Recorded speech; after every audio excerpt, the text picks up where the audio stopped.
What was the Cold War? The Cold War was a proxy war of sorts between the USA and Soviet Russia that began shortly after World War II. This led to many famous events like the space race of the 1960s and the Cuban Missile Crisis. The two countries were very different already from the start. They had two different ways of living, communism and capitalism. The time at which the Cold War began has been widely argued throughout the world, but I feel it started shortly after the Yalta Conference in February 1945. Knowing that Germany's defeat was just a few months away, the Big Three, Stalin, Roosevelt and Churchill, met to discuss post-war arrangements in Yalta. It was agreed that Stalin would join the USA in the Pacific War as soon as Germany was defeated. There would be 4 zones of occupation in Germany for the 4 victors, and the most important issue that was touched on was the matter of Poland's government. It was meant to be run by the Lublin Poles, who were the communists, but had to include the London Poles, who made up the original government of Poland.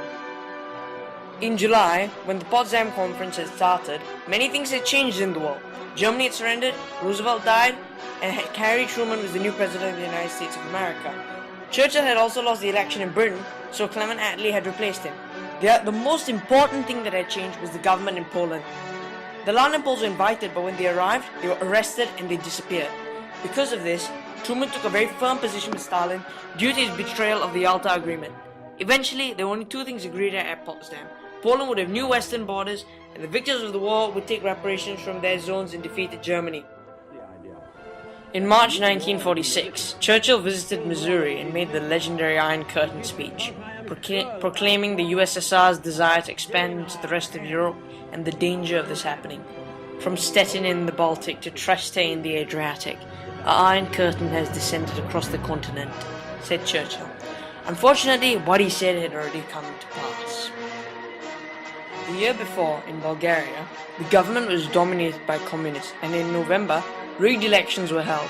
As a result, the communists won and they abolished the Bulgarian monarchy. But Bulgaria was not the only one to be conquered by the communists. Poland, Romania and Hungary were won over by communists through rigged elections. In Czechoslovakia, however, in the year 1948, the communists used armed force to seize power because they were very afraid of losing the election. They killed the non-communist foreign minister and held rigged elections soon after to win over the rest of Czechoslovakia. When Britain stopped providing aid to the anti-communists in the Civil War in Greece, Harry Truman decided that he had to help. Hence, the Truman Doctrine was born. It was to support people who were resisting attempted subjugation by armed minorities or outside pressure. This was meant to work hand in hand with the Marshall Plan drawn up by George Marshall, the US Secretary of State, to provide aid to the devastated countries of Europe. This eventually amounted up to $13 billion. This is because the USA discovered that communism thrived under conditions of poverty, and a prosperous Europe would not be a foothold for communists. Both plans helped to enforce the US plan of containment. This was actually the way of combating the Soviet sphere of influence in Europe, by containing it in Soviet Russia. In the Yalta and Potsdam conferences, Germany was divided into 4 occupation zones, and the USSR got East Germany, which contained Berlin, the capital. Berlin was split into 4 zones as well, 1 for each of the victors of the war. The British, Americans and the French realized that Germany needed to recover for the European economy to be revived.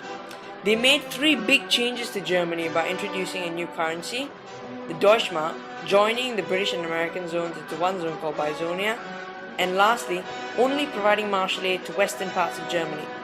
This threatened Stalin, and as a result he cut off access to West Berlin, which was under the zones of Berlin controlled by the British, Americans and the French, under the clever guise of technical difficulties. This event was known later on as the Berlin Blockade. Stalin's plan was to starve the people of West Berlin, since there was now no possible way for them to get resources like food, water or coal, in order to force the Western powers to pull out of Berlin. The Western powers, however, were determined not to lose West Berlin to the USSR, but they could not use force without triggering an all-out war, and the final decision was that West Berlin would be supplied by air. This massive operation became known as the Berlin Airlift and lasted for the winter of 1948 to 1949. Stalin ended the blockade in 1949, but it had a major effect on the world. West Germany was formed from the French, British and American zones, and as a result, Stalin responded by forming a separate East Germany.